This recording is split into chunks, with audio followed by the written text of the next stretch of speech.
Everyone, ఈరోజు మన topic వచ్చేసి క్రెడిట్ లిమిట్ మేనేజ్మెంట్. అంటే ఒక పర్టికులర్ పార్టీకి క్రెడిట్ లిమిట్ ఎంతవరకు ఇవ్వాలి, ఎక్కడ ఇవ్వాలి అని చూపిస్తున్నాను. మాస్టర్స్లో లెడ్జర్ మాస్టర్, మోడిఫై లెడ్జర్.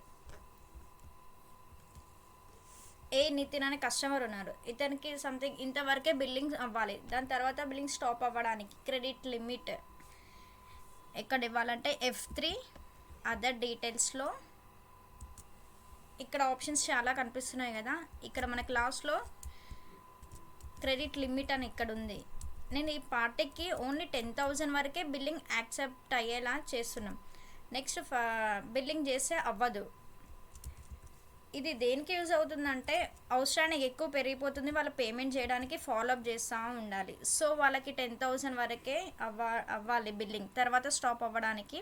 ఇక్కడ నేను 10,000 ఇచ్చాను. ఇక్కడ ఆప్షన్ ఏముందంటే ఓన్లీ ఇండికేట్, అంటే 10,000 అబౌవ్ బిల్లింగ్ చేశారనుకోండి, ఇండికేట్ చూపిస్తుంది follow strictly and stop billing. టోటల్గా స్టాప్ చేయడానికి అయితే ఈ ఆప్షన్ పెట్టుకోండి.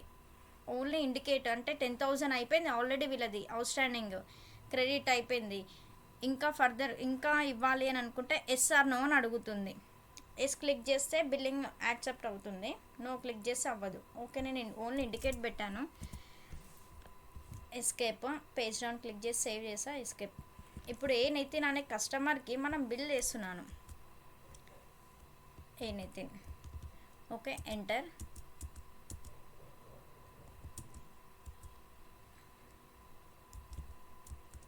ఓకే,